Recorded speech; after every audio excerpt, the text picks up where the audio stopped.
우리는 세계 4위 섬 보유국입니다. 가진 것에 비해 가치 활용을 잘하고 있는지는 의문입니다.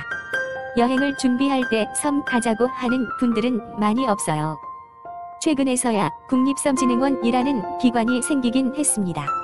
우리의 섬들은 10년 단위 도서 종합 개발을 통한 4차례 3조 원가량 투자는 있었습니다. 한국의 섬은 총 3,348개의 섬이 있는데 이게 또 부서마다 다릅니다. 행안부 3,339, 해수부 3,358, 국토부 3,677 이렇듯 제대로 된 통계조차 부족했습니다. 섬의 활용도를 나누는 기준은 크게 4가지입니다. 절대보전 무인도, 준보전 무인도, 이용가능 무인도, 개발가능 무인도 분류가 있습니다.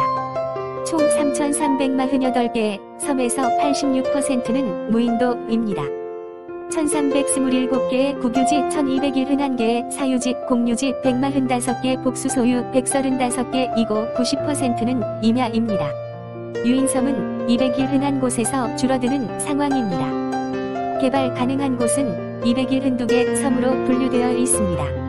2018년에 일부 규제가 캠핑 가능 수준으로 완화되었으나 아직은 부족한 여건입니다. 섬 개발 방향성에 다양화가 있어야 할 것입니다. 대부분 섬의 개발은 섬 자체의 거주를 중심으로 한 개발이에요. 그게 고정 주민이 되던 여행객이 되던 개발의 방향이 단순합니다. 이번 시간에는 고정된 섬이라는 개별 접근성이 아닌 여러 섬을 연결해 관광지의 역할을 하는 형태로 생각해 봅시다. 내가 생각하는 섬은 1인 1섬입니다. 1인이라고 해서 한 명은 아니고 가족끼리, 지인끼리, 연인끼리 이런 형태가 될 수 있는 작은 섬들을 활용했으면 합니다. 우리 여행의 기본 구조인 숙박업소를 정하고 주변을 둘러보는 환경이 될 것입니다. 펜션의 역할을 하는 섬을 예약하고 주변을 둘러보고 섬 내에서는 조금 더 하드한 캠핑을 즐길 수도 있을 것입니다. 주변 환경을 둘러보기 위한 이동수단은 수상택시와 수상버스를 관련 지자체나 기업과의 협업을 통해 마련합니다. 단순히 주변 어선을 통해 이동하는 게 아니라 어느 정도 규모의 고용 창출이 가능한 수준으로 교통환경을 갖추어야 합니다. 펜션형의 섬이 있고 이동이 가능하다면 둘러볼 곳도 만들어야겠죠.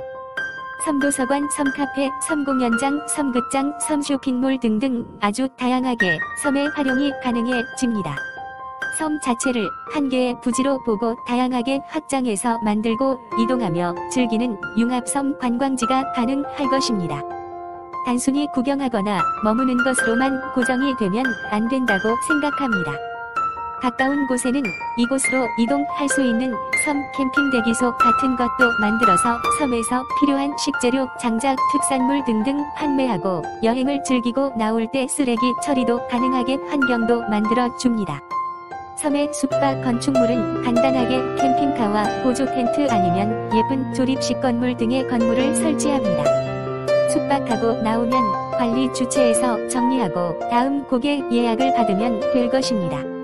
정리하자면 섬은 1인 1섬 숙박업소가 되고 특별하게 꾸민 수상버스, 수상택시로 주변 섬으로 이동을 하고 섬카페, 섬공연장, 섬도서관, 섬극장 등 섬의 환경으로 특화된 이용시설을 이용하는 특별한 여행 상품이 되지 않을까 합니다. 추가적으로 고용 창출과 지자체의 고정 수입에도 도움을 줄 것입니다. 최소한 50곳 정도의 섬 관광지역으로 시작해서 확대해 가야 할 것입니다. 섬의 활용도를 더 확장하려면 규제 역시 따라가 줘야 하는데 해외 설레인 해양보전구역으로 전환하고 섬 자체는 다양하게 개발되어야 할 것입니다. 좀 더 구체적인 내용은 다음에 하겠습니다. 다음 시간에는 산지를 활용한 여행에 대해서 이야기하겠습니다.